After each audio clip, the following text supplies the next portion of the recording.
Welcome to the Tigers Minor League Report recap series as we take a look back at the 2021 Detroit Tigers minor league season. Today, we take a look at the Erie SeaWolves, the Tigers AA affiliate. Make sure that you've watched our Lakeland and West Michigan recaps. Make sure you subscribe to our YouTube channel. So the Erie SeaWolves were managed by Arnie Baylor, and they finished 64 and 55 in the new AA Northeast Southwest Division. And yes, that is the actual name that they will fix at some point. The SeaWolves had to deal with injuries to the rotation a lot this year and lots of movement from High A West Michigan into Toledo. Kept the team competitive thanks to some steady contributions from hitters. The Erie had actually 17 different pitchers make starts for them this year, and 13 of them made at least 2 starts. So they were dealing with a lot of different arms there, but there were some steady contributors over the course of the season, including Tigers prospect Joey Wentz, who made 13 starts, and Elvin Rodriguez, who made 18 starts and was added to the 40-man roster after the season, and of course the veteran A.J. Ladwig, who made 21 starts. Toward the end of the season, Erie got some reinforcements in the form of solid pitching prospects from West Michigan, one of which was Beau Brieske, who ended up being Detroit's minor league pitcher of the year.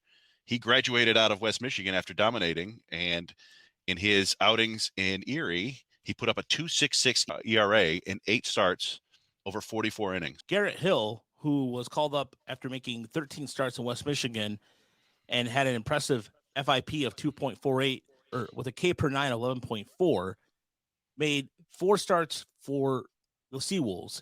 And even then, his strikeout numbers got better in just a small sample size with a 12.8 K per 9 and 19 innings of work with a FIP of 2.90.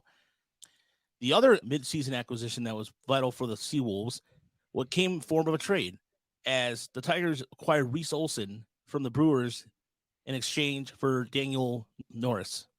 He only spent just 2 starts at West Michigan before getting his final 5 starts of the season, pitching in 24 innings of work, having an ERA of 4.38, but most importantly, his FIP was 3.94. While granted, he was still trying to figure out the AA, his K per 9 went down to 7.7. It's just an adjustment to the level, and again, based off a small sample size. He had a good 4-pitch mix that allowed him to not only attack hitters on the inside, but on the outside part of the plate.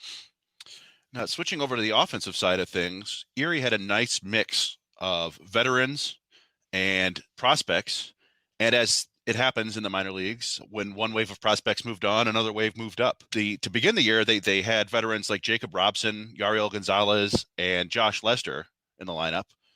But they also had a few surprise contributors in the form of Riley Greene, Ryan Kreidler, and Kerry Carpenter, who were all taken in the 2019 draft. Now, Riley Greene is a highly touted prospect, so it wasn't a huge surprise that he spent the first half of the year in AA, but it was still a leap for him.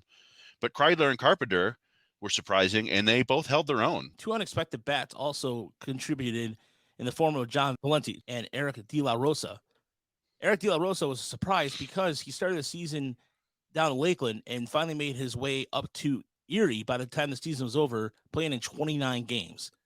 His offensive numbers were still an adjustment, but still the fact that he had an OPS, his OPS was 748, and considering what the amount of levels he climbed, De La Rosa was showing his athletic abilities, but able to hit at all fields between Lakeland, West Michigan, and a little bit in Erie. John Valentine was a fan favorite as he put up an impressive slash line of 301, 363, and 445. In addition, put an OPS of 8. His bat and defensive skills came in handy.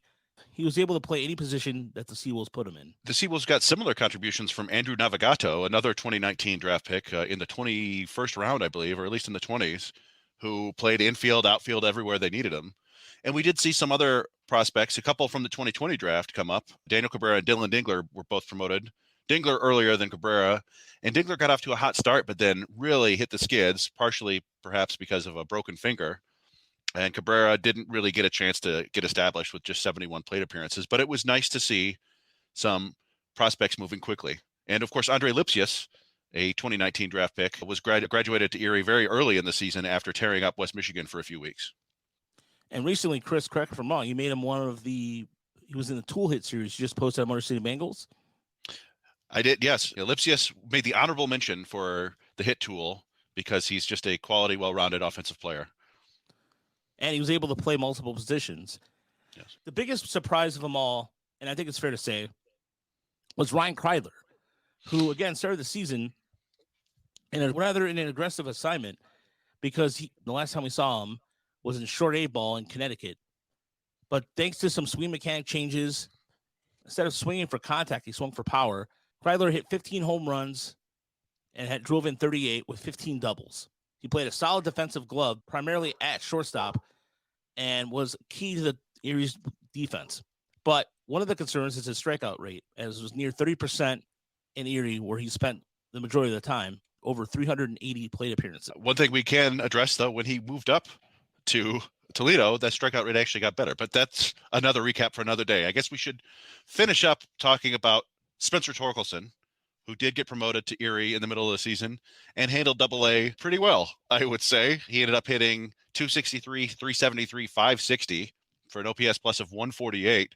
In the highlight of his season, perhaps the highlight on the offensive side for the Tigers, the highlight of the season for Spencer Torkelson, and possibly in all of the Tigers minor leagues this year, was August 12th, when Torkelson went 7 for 7 in a doubleheader with 3 home runs. One of the more epic offensive performances you'll see anytime soon.